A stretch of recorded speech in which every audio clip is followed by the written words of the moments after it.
But somewhere along the line, there's a realization that what the mind thought that it was getting on the spiritual train, so to speak, is it really has nothing absolutely to do with what's happening. That's the joke. Because what the mind thinks is it's going to get more spiritual. If you have a lot of practice and spiritual backgrounds, you're going to become enlightened. For others, you're going to, just become more of what you already are. You're going to become better at what you already are. And so there's all sorts of, and often quite submerged or unconscious ideas. People are going to love you. You're going to love everyone else. You're going to da-da-da-da-da, fill in the blanks. And we don't even know sometimes that that's really what's moving us. I know here there was just this obsessive, constant movement towards, at the time, what I called union with God. I really could have cared less about enlightenment. I, had a great deal of respect for the Buddha, took on the teachings, took on the practices, but I just sort of, you were told at that time, at least in my generation, that enlightenment wasn't possible in one lifetime. I just went, whatever. I just didn't take it in. I didn't believe it. I didn't care. I guess I might as well be totally honest. There was just this movement towards union. There was just this movement. And I had an affinity for, sitting silently and bringing everything into the ground of being. And then things happened in a profound way. So, I was kind of wired up that way.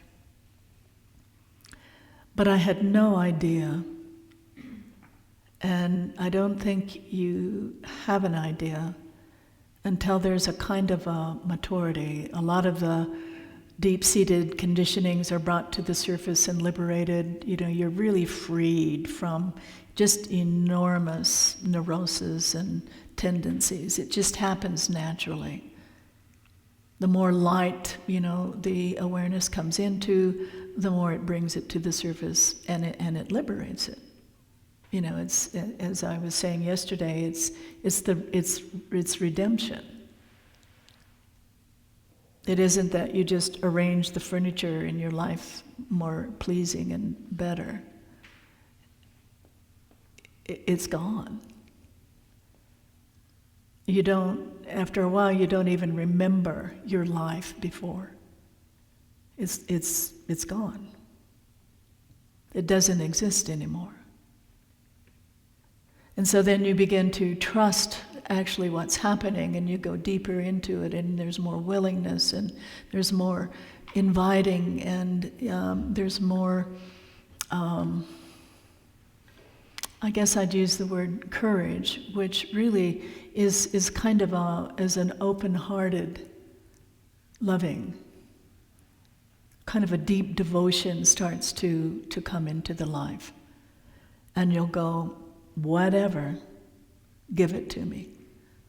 Whatever. And where before you were defended, or you had all sorts of ideas of how you had to live into the world, and you had these boundaries, and this and that and the other, and these beliefs and that beliefs, and you were in this camp and there's this camp over there, and all of that starts to just fall away. It no longer exists. And there's a kind of a constant sort of a enjoyment of whatever is arising in people and all of their ideas and concepts and beliefs and opinions. And believe you me, Crestone is a great ground for that. Everyone has an idea and an opinion of what's right and true and whatever. It's a trip. I like it.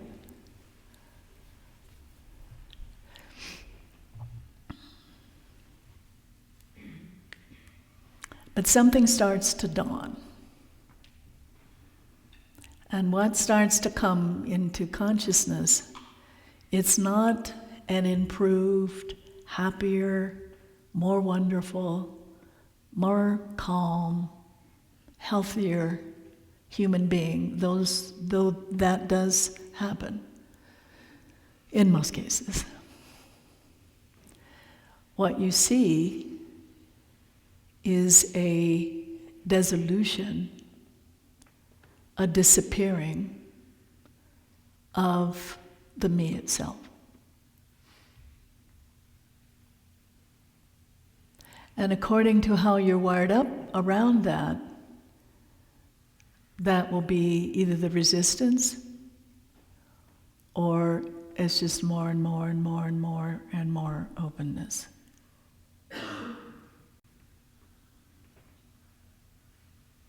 It's the great death, it's the great sacrifice, it's the great deconstruction of the ego.